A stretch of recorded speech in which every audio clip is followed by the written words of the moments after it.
Добро ден и доброволете во нова епизода од Мистериозните папки. Денес ја фрлиме поглед на тема што ја обработивме многу длабоко во минатото. Мажите во црно. Кои се тие и што бараат од нас?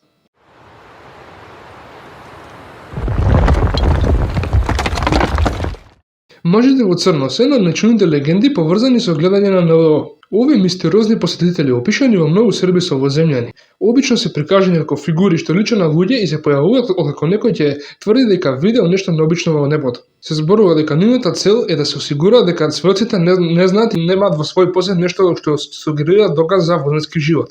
Некои од најраните приказни што на крајот се поврзале со мажите во црно датираат од крајот на 1940-те години пред самиот термин да стане популарен. Едно од непознатите е инцидентот на островот Мори од 1947 година. Харолд Дал тврдел дека бил на брод во близина на островот Мори во Вашингтон кога видел неколку необични објекти на небото.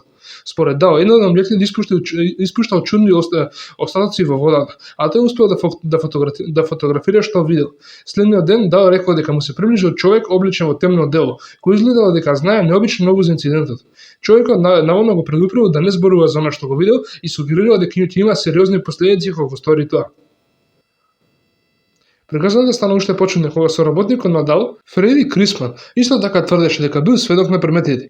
Инцидентот го привлече вниманието на истражителот на НЛО, Кенет Арнолд, кој се вклучи во испитувањето на тврдењата. Офицерите на воено разузнавање на крајот го истражија случајот, иако целата приказна за островот Мори подоцна беше сметена за измама од страна на истражителите.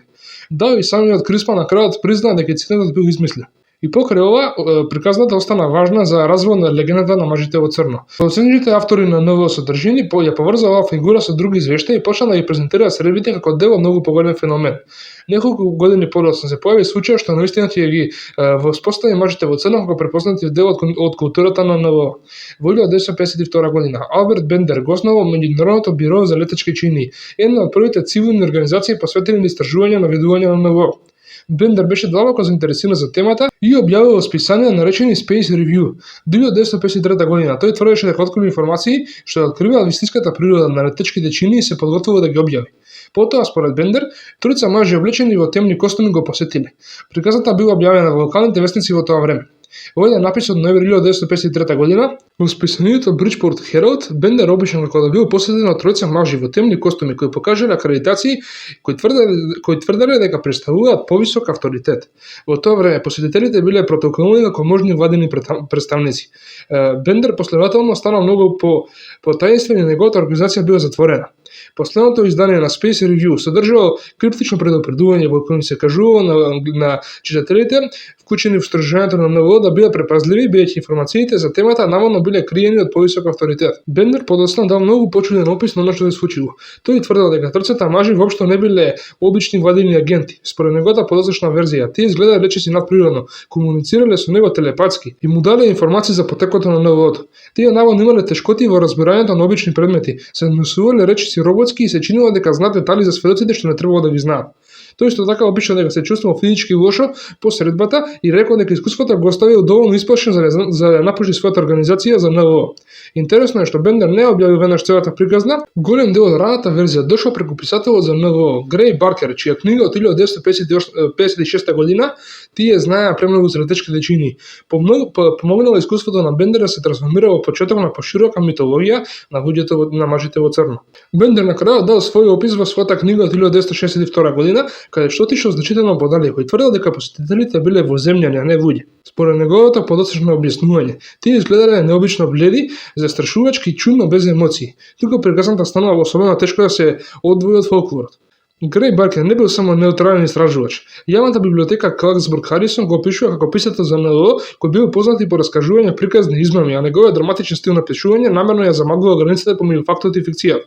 Тоа не докажува дека оригинална средба на Бендер била измислена, но значи дека некои непознатите детали околу мажите во црно биле филтрирани преку писател кој имал очигледен интерес да ги направи приказните помистериозни. Исто така, имаше извештаи за слични фигури кои се појавија во посечните случаи на НВО. Во текот на 60-тите и 70-тите години од минатиот век, истражувачот на НВО Џон Кил собрал бројни извештаи за мистериозни посетители, додека истражување необични настани околу Поинт Плезант во Вест Вирџинија. Сведоците опишани во книгата понекогаш опишувале мажи облечени во темна облека кои се појавувале по чудни видувања и поставувале прашања за тоа што виделе луѓето. Некои сведочно дури опишувале необични возила и посетители кои изгледале чудно одвоено од обичното човечко однесување. Собственото толкување на Кил било необично. Тој не верува наставно дека мажите во црно се владини агенти. Во своите описи тој понекогаш го опишува како нешто поблиску до надприродни суштества. Сепак, Кил исто така призна дека некои навидом мистериозни средби можеле да има многу пообични објаснувања. Во еден инцидент, на пример, тој самиот бил помешан со мистериозна фигура на мажи во црно додека се обидел да најде телефонот како му се расипа автомобилот. И тоа може да биде еден од најважните детали кога се разгледува целиот феномен. Секако постојат документирани извештаи за луѓе кои тврдат дека сретнале чудни поединци поведувања на НЛО. Исто така постојат историски записи кои покажуваат дека владите навистина истражувале сведоци на НЛО за време на раната студена војна. Она што никогаш не е утврдено е дека овие две работи всушност биле поврзани. Теоријата дека мажите во црно биле владини агенти, затоа не е сосем апсурдна во својата основна форма. Разузнавачките и војните лица истражувале необични воздушни феномени, особено кога постоела можност дека тие вклучувале тајни авиони со странска технологија. Владени истражители Владин агент кој се појавил во нечи дом и поставува прашање не би било во својата природа мистериозно. Она што прави легендата различна е она што доаѓа потоа. Чудното однесување, необјаснимото знаење за некои работи, заканите, надприродните карактеристики и тврдењата дека посетителите всушност не биле луѓе. Овие елементи остануваат дел од фолклорот и не се дел од утврдените факти. Значи, кога луѓето прашуваат дали мажите во црно биле вистински, одговорот зависи од тоа што точно подразбираме под вистински. Постојат вистински луѓе кои правеле средби со мистериозните посетители, а некои од тие извештаи се евидентирани во вестници, книги, нови организации и владени досија.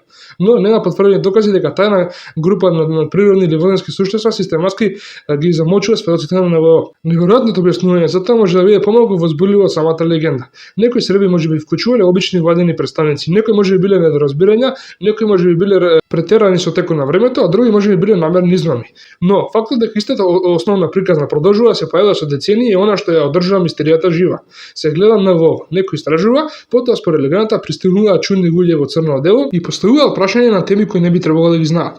И откако ќе заминат, сведокот се прашува дали штото го наишол на владин агент, измамник или нешто што воопшто не било човечко.